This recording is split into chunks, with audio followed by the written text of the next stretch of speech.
Salut à tous, c'est Pumpkinman et dans cette vidéo je vais vous apprendre tout sur les objets dans Pokémon Unite. Que ce soit les objets de combat ou les objets tenus, vous saurez tout sur eux et surtout lesquels utiliser, dans quelle situation et avec quel Pokémon. Si après cette vidéo vous avez des questions plus poussées sur les objets ou si vous voulez juste discuter avec la communauté, vous pouvez rejoindre mon serveur Discord, le lien est dans la description, ou alors venir me poser la question sur mon live Twitch. Je stream du Pokémon Unite tous les jours à 14 h en ce moment, le lien est aussi dans la description. On va commencer avec les objets de combat. Si vous voulez passer directement aux objets tenus, je vous mets un timecode juste ici. Les objets de combat sont l'équivalent des sorts d'invocateurs dans League of Legends. Ce sont des objets que vous pourrez utiliser à n'importe quel moment, qui auront un compte à rebours de 20 à 60 secondes environ, et qui à leur utilisation auront un effet immédiat différent selon chaque objet, et ces effets je vais vous les présenter et les analyser. Et comment parler des objets de combat sans commencer par la potion, l'item avec lequel tout le monde va débuter. Et là, aucune surprise, vous appuyez sur le bouton et ça vous rend environ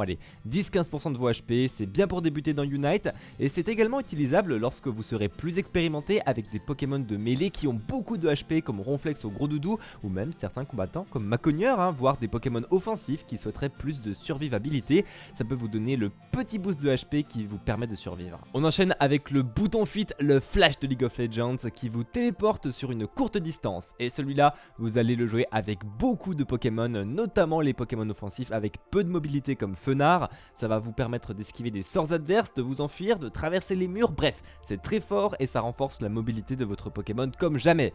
Dites-vous que ça sera toujours bon et ce sur n'importe quel Pokémon. La Fluffy Tail est un objet de jungle, puisqu'utilisée, elle va étourdir les Pokémon sauvages et vous permettre de leur infliger plus de dégâts. Très utile contre les objectifs de la carte, elle devrait plutôt être utilisée par des Pokémon de support pour jouer ces objectifs, mais des junglers pourraient profiter de ce mini smite pour farmer plus vite leur jungle. Le X-Attack n'a pas d'équivalent dans League of Legends puisqu'il va booster votre attaque et attaque spéciale pendant un court instant.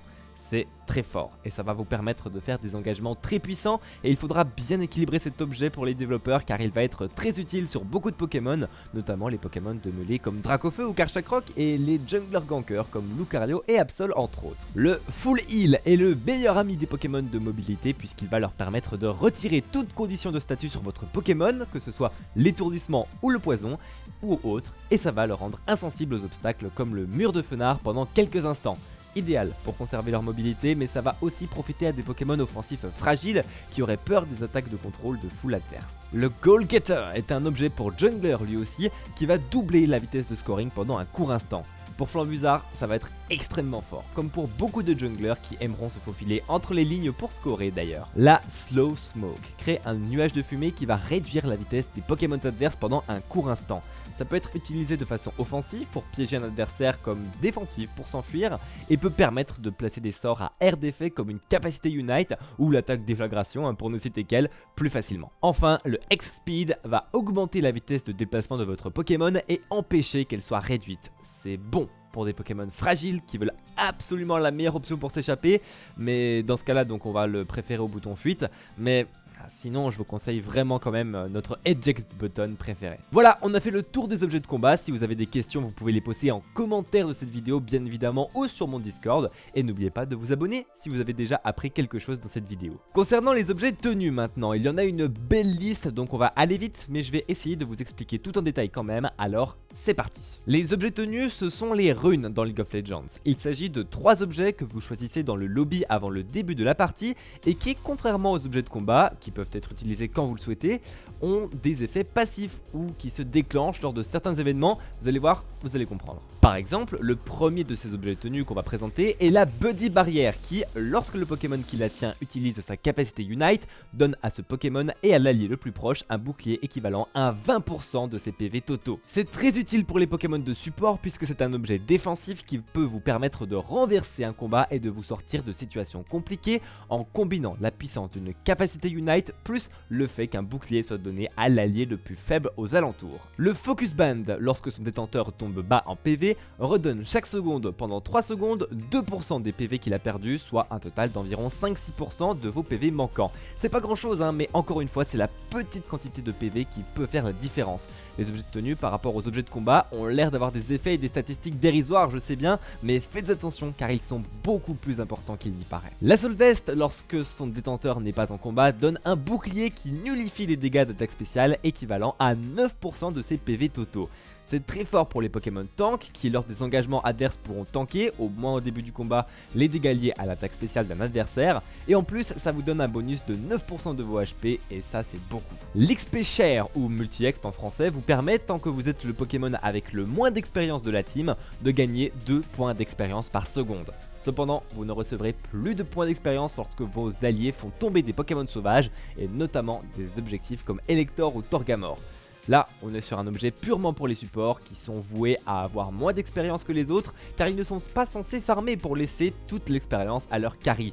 Cet objet leur permettra de combler donc une partie de leur retard en expérience. La Floatstone augmente la vitesse de déplacement de 10% lorsque le Pokémon n'est pas en combat et contrairement à la bêta ne donne plus de boost d'attaque. Ça reste quand même un objet tenu indispensable pour un jungler qui a besoin de ce boost de vitesse de déplacement pour optimiser son temps et être plus efficace. Les Wise Glasses donnent un bonus de 3 en attaque spéciale, très utile, voire indispensable pour des Pokémon offensifs utilisant cette statistique comme Fenard ou Florizard. Les Special Attack Specs vous permettent d'augmenter votre attaque spéciale de 8 points lorsque vous marquez des bowls. Il y a beaucoup d'objets qui ont cette mécanique, vous allez voir dans cette vidéo, et c'est très utile si vous avez des Pokémon bons en début de partie qui peuvent rapidement scorer et prendre un avantage pour instaurer un effet boule de neige, ou alors pour un jungler qui joue avec attaque spéciale comme Ectoplasma. L'Energy Amplifier booste de 7% les dégâts que vous infligez après avoir utilisé votre capacité Unite. Si vous utilisez souvent cette dernière, prenez cet objet qui reste dévastateur, notamment pour un Karchakroc qui a une attaque Unite qui est longue. Les Leftovers vous rendent 1% de vos PV totaux chaque seconde lorsque vous n'êtes pas en combat. Pratique pour éviter de retourner à la base pour se soigner, cet item peut être utile pour certains junglers dans certaines routes de farm, ou alors pour les Pokémon tank avec beaucoup de PV qui peuvent maximiser ce chiffre de 1% basé, je le rappelle, sur les PV totaux. Le Rocky Helmet à partir d'un certain nombre de dégâts reçus inflige aux adversaires proches 3% des PV totaux du Pokémon qui le tient. Encore une fois, c'est très fort pour les Pokémon tank, surtout ceux qui vont engager le combat comme Ronflex et même Dracofeu, Maconier ou Karchakroc et qui ont beaucoup de PV pour maximiser ces 3% de dégâts. Le Muscle Band augmente les dégâts de vos auto-attaques ou basic attacks, donc attaque de base en français, pour 1% des PV restants du Pokémon adverse.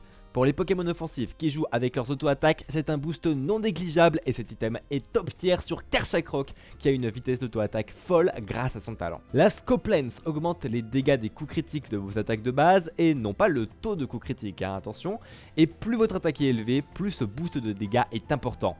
Encore une fois, c'est top tier pour Karchakroc puisque cet objet convient parfaitement aux Pokémon avec une forte attaque et qui jouent beaucoup avec leurs attaques de base. L'Aios Cookie augmente de 100 vos PV lorsque vous marquez. Très fort pour les tanks et Pokémon défensifs qui jouent sur leur lane, ça peut vous donner des sacs à PV monstrueux en fin de partie.